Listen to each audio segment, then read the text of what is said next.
বন্ধুরা, start for cooking. আজকে আর একটা রান্নার রেসিপি দেখাবো আপনাদের।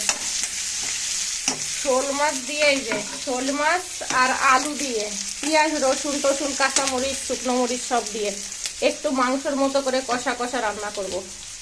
এখানে আমার দেখেন 4 5 7 4 9 পিস, মাথা দিয়ে 9 পিস মাছ আছে। এই 9 পিস মাছের যে পরিমাণ দাম, কি রান্না করবো আর কি দেখাবো এটাই বুঝে ফুল পাই না আপনাদের।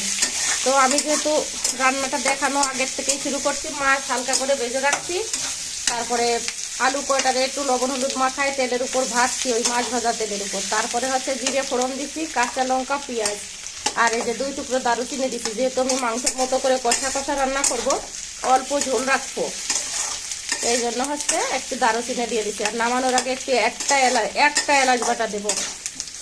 তো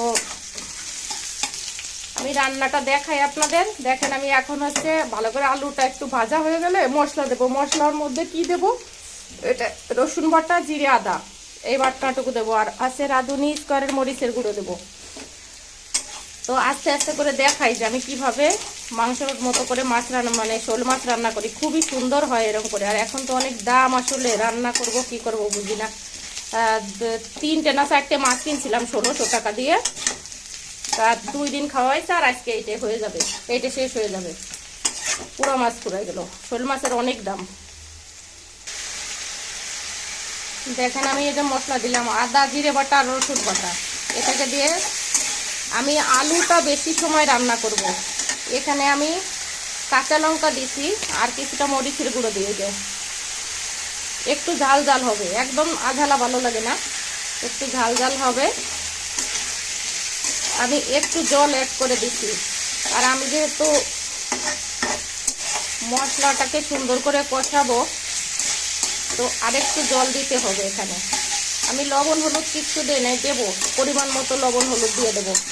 আর একটু জল দিয়ে আস্তে আস্তে আস্তে আস্তে অনেক সময় ধরে কষাবো। এটাকে কষায় তারপরে যখন লাস্টে আলু সিদ্ধ মতো হয়ে আসছে, তখন ঝোলের পানি দিয়ে মাছ কটা দিয়ে দেবো। তো দেখতে থাকুন আপনারা।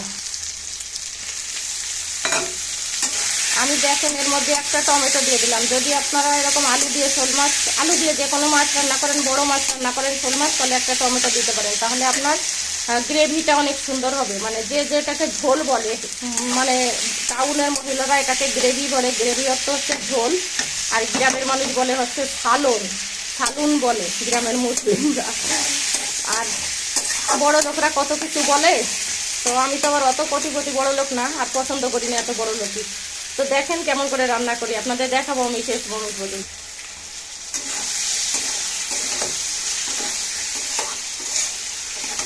আলু রান্না কমপ্লিট হয়ে গেছে।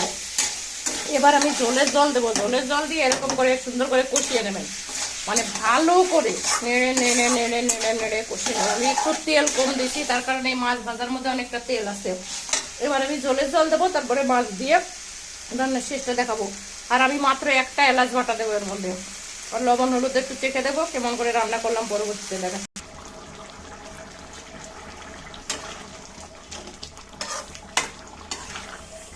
আমার শোল মাছ আর আলু দিয়ে রান্না এই যে প্রায় শেষের পথে।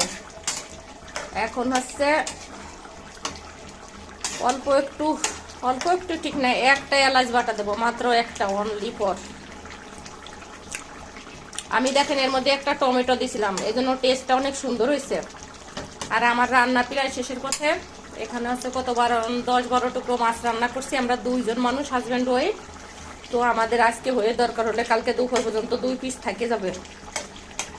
আর রান্না আছে ডাল, পালং শাকের তরকারি, গতকালকে রান্না কিছুটা রয়ে গেছে। ও আমি তো বেগুন ভাজি করব, ভুলে গেছি, তো বেগুন কাটতে ভুলে গেছি, বেগুন ভাজি করবো। আর এখন একটু এলাচ বাটা দিয়ে নামাই দেবো। আমার মাছের তরকারি দেখেন হয়ে গেল। অনেক সুন্দর হয়েছে না কালারটা? আলু দিয়ে মাছ দিয়ে, শোল মাছ দিয়ে শীতের সময় অনেক ভালো খেতে লাগে। আপনারা আমার মতো এরকম করে ট্রাই করবেন। আমি যেভাবে করছি প্রথম থেকে দেখাইছি, এভাবে দেখে আমার মতো রান্না করবেন, দেখবেন খুব সুন্দর হয় খেতে। তো সবশেষে আমার ইউটিউব চ্যানেলটা সাবস্ক্রাইব করে দেবেন। আমার ইউটিউব চ্যানেল হচ্ছে রীতা নাগ ডেইলি ব্লগ, আর আইটি একটু স্পেস দিয়ে এনেছি।